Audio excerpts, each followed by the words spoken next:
આ છે અમારું જીવ દિયા ચેરિટેબલ ટ્રસ્ટ ઢૂંઢસર।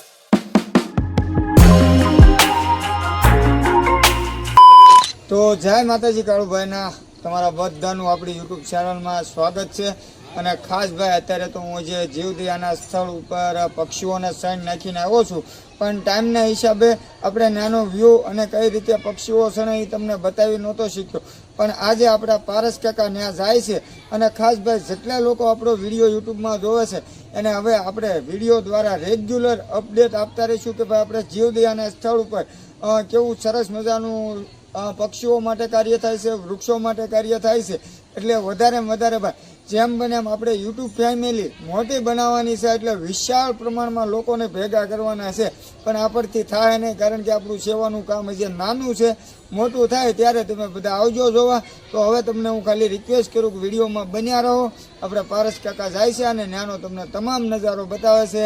તો મિત્રો હવે જઈએ છીએ આપણા જીવદયા ટીમ ઢૂંઢસરના સ્થળ ઉપર, અને કાળુભાઈએ કીધું એમ કે પક્ષીઓ માટે સણ નાખીને આવ્યા છે, અને હું જાઉં છું અને અત્યારનો નજારો તમને બતાવીશ। અને અમારી સાથે છે જો વિવેકભાઈ, અને આ છે અમારા ગામનો આશ્રમ। એક દી આપણે વ્લોગ બનાવશું આખો, અને બધા બાળકો અત્યારે રમે છે। જો તમે અત્યારે બાળકો અહીંયા બેઠા છે, પછી ઘણા બાળકો અહીં પર રમે છે। તો ચાલો હવે જઈશું આપણા જીવદયા ટીમ ઢૂંઢસના સ્થળ પર, એટલે વિડીયો આગળ જોતા રહેજો।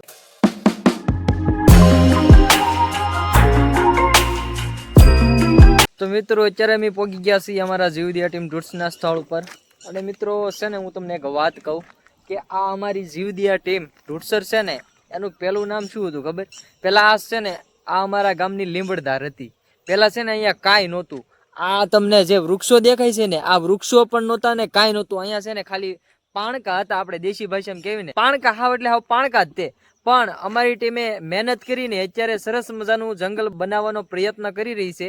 એટલે હું ને વિવેકભાઈ આવ્યા છીએ, અને આ ઓટલા ઉપર અમે આવ્યા ને, જો આ ઓટલા ઉપર છે ને અમે આવ્યા ને, તો કેટલા બધા કબૂતર હતા ને, જેનો હું સીન તમને બતાવીશ।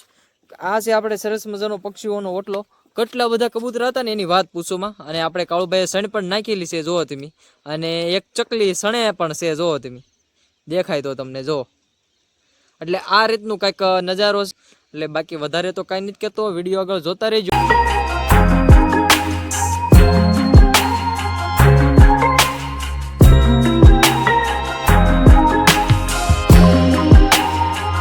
તો મિત્રો હવે આપણે આવી ગયા છીએ પક્ષી ઘરે, અને હું તમને પક્ષી ઘર બતાવું। જોવો તમે, આ છે આપણે સરસ મજાનું પક્ષી ઘર, અને પક્ષી ઘરની અંદર ઘણા બધા માળા છે, અને પક્ષીઓ માટે સણવા ટ્રે છે, કુંડા પણ બાંધેલા છે। પણ જોવો તમે કાંઈ ઘટે નહીં એવું સરસ મજાનું પક્ષી ઘર છે। અને અમારા મિત્રો પણ અહીંયા બેઠા છે, જોવો તમે। એટલે આ રીતનું કામકાજ છે। અને જોવો તમે અત્યારનો નજારો કંઈક આવો છે। અને અમારા કાળુભાઈએ ઓટલા ઉપર પણ સણ નાખી હતી, અને આ જે ટ્રેવું છે ત્યાં સણ પણ નાખી છે। અને હું તમને બતાવું, જોવો તમે અહીંયા પણ સણ નાખી છે, કારણ કે અહીંયા ઘણા બધા સકલા આવે છે। તો મિત્રો આ રીતનું અમે કામકાજ કરીએ છીએ। જોવો તમે કંઈક આવું એક નાનું એવું જંગલ બનાવવાનો પ્રયત્ન કરીએ છીએ। અને આ બાજુ હું તમને લઈ જાઉં, એટલે આ બાજુ છે ને આપણે એક ઝૂંપડી બનાવેલી છે, કારણ કે અહીંયા જે આપણે પક્ષીઓની સણ છે એ પલ્લી જાય। અત્યારે ચોમાસું ચાલે છે, એટલે આપણે કોઈ એવી વ્યવસ્થા નથી કે સણ મૂકી શકીએ, કે રૂમ બૂમ બનાવેલો નથી। પણ છતાં અમારી ટીમની મહેનત છે ને ભાઈ, જોવો તમે એક નાની એવી ઝૂંપડી બનાવી હતી, અને આ ઝૂંપડીની અંદર ઘણો બધો અમારો સામાન રહી ગયો છે। પક્ષીઓની સણ રહી ગઈ છે, 2 કોઠલા રહી ગયા છે। એટલે અમારી પાસે કોઈ એવી વ્યવસ્થા નથી કે આપણે પક્ષીઓની સણ ક્યાંક સરખી રીતે મૂકી શકીએ। ચાલો હું તમને થોડોક નજારો બતાવું, કેટલા વૃક્ષો છે અને વૃક્ષો કેવા દેખાય છે। એટલે વિડીયો આગળ જોતા રહેજો। અને અમારી સાથે વિવેકભાઈ પણ છે, જે વિવેકભાઈ કંઈક બોલશે, કંઈ બોલશો વિવેકભાઈ? આનો નજારો તો એક નંબરનો છે। જો કે અત્યારમાં હાલમાં તો અહીંયા બેસવાની મજા આવે એવું છે, વાતાવરણ એક નંબરનું છે। એટલે અમારા વિવેકભાઈ કીધું એમ વાતાવરણ એક નંબર છે, પણ આ જંગલ છે ને, આ જંગલમાં ભાઈ અમને ખૂબ જ આનંદ આવે છે। આનંદ આવવાનો કારણ એ કે કારણ કે પક્ષીઓનો અવાજ અને આ પક્ષીઓ જોઈને અમને ખૂબ જ દિલથી આનંદ થાય છે। એટલે આ રીતનું અમે કામકાજ કરીએ છીએ, અને વિડીયો આગળ જોતા રહેજો।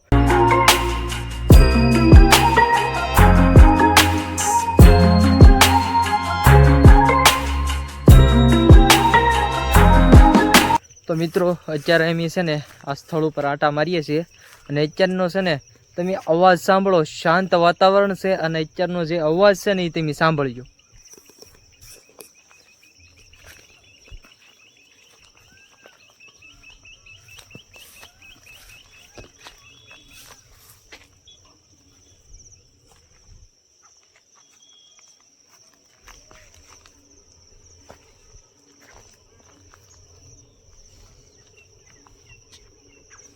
તો મિત્રો તમારે બધાને છે ને આપણા વિડીયોમાં કોમેન્ટ કરવાની છે. કોમેન્ટ ઈ કરવાની છે કે તમને અમારું કામ કેવું લાગે છે, એ કહેજો કે તમારું કામ બરોબર છે, બરોબર નથી તો તમે કોમેન્ટમાં કહી શકો છો અમને, એટલે એમ સુધારો કરી શકીએ. અને ખાસ કોમેન્ટ તમારે ઈ કરવાની છે કે પક્ષીઓને વધારે ફળ કયું ભાવે છે, એ તમારે બધાને ખાસ કોમેન્ટ કરવાની છે. અને વધારે તો કાંઈ નથી કહેતો, આપણે આવું ને આવું કામ કરીએ છીએ. એટલે વધારે તો અહીંયા આપણે 3 વિભાગ બનાવે છે અત્યારે વૃક્ષના. એક આ વિભાગ છે, એક આની પછીનો વિભાગ છે, અને આ વર્ષે અમે 400 વૃક્ષનું રોપાણ કર્યું છે, એ 3જો વિભાગ છે. એટલે અમે કંઈક બને તેટલો પક્ષીઓ માટે પ્રયત્ન વધારે કંઈક સેવા કરી શકીએ એવું કામ કરીએ છીએ. એટલા માટે જો તમને અમારી સેવા, અમારું કામ અને અમારા વિડીયો ગમે તો આપણી આ ચેનલને સબસ્ક્રાઈબ કરી લેજો. બાકી વધારે તો કાંઈ નથી કહેતો. હવે અંધારું દિયાથમી ગયો છે અને અંધારું પણ થવા મળ્યું છે. તો મિત્રો હવે દિયાથમી ગયો છે, અંધારું થવા મળ્યું છે, તો અમે જઈએ છીએ ઘરે. અને અહીંયા આવીને છે ને ભાઈ અમને ખૂબ જ દિલથી આનંદ થાય. અને જે આ કબૂતરા જે સણે ને ભાઈ, અમને એ જોઈને ખૂબ જ દિલથી આનંદ થાય. કારણ કે પેલા આ જગ્યા છે ને, આ જગ્યા ઉપર કાંઈ નહોતું. અમે જ્યારે નાના હતા ને ત્યાં અહીંયા પાણકા હતા, અને ઉપર આપણે ખોડિયારમાંનું મંદિર છે. એક દી હું વ્લોગ બનાવીશ ખોડિયારમાંના, તમને દર્શન પણ કરાવીશ. અત્યારે અંધારું થઈ ગયું છે એટલે ત્યાં અમે દર્શન કરવા આવતા, અને બધા સાથી મિત્રો અમે જે બાળપણના ભાઈબંધો હતા બધા એ અહીંયા રમવા આવતા. જ્યારે અમારી પાસે ટાઈમ હોય ને, જ્યાં આપણે ફ્રી ટાઈમ હોય ને, એ ટાઈમ આપણે આ સ્થળ ઉપર સેવા કાર્યમાં વાપરીએ છીએ. એટલે આવું ને આવું કામ અમારા જીવદયા ચેરિટેબલ ટ્રસ્ટ વતી કરવાનું છે. જો કે જુઓ તમે, આ છે અમારું જીવદયા ચેરિટેબલ ટ્રસ્ટ ઢૂંઢસર. એટલે આવું ને આવું કામ આપણે કરવાનું છે. એટલે બાકી જો તમને આજનો વિડીયો અને આજની અમારી સેવા અને આજનું અમારું કામ ગમ્યું હોય તો આપણે આ ચેનલને સબસ્ક્રાઈબ કરી લેજો. મળીએ એક નવા વિડીયો સાથે. ત્યાં સુધી બધાને બાય બાય, જય માતાજી મિત્રો.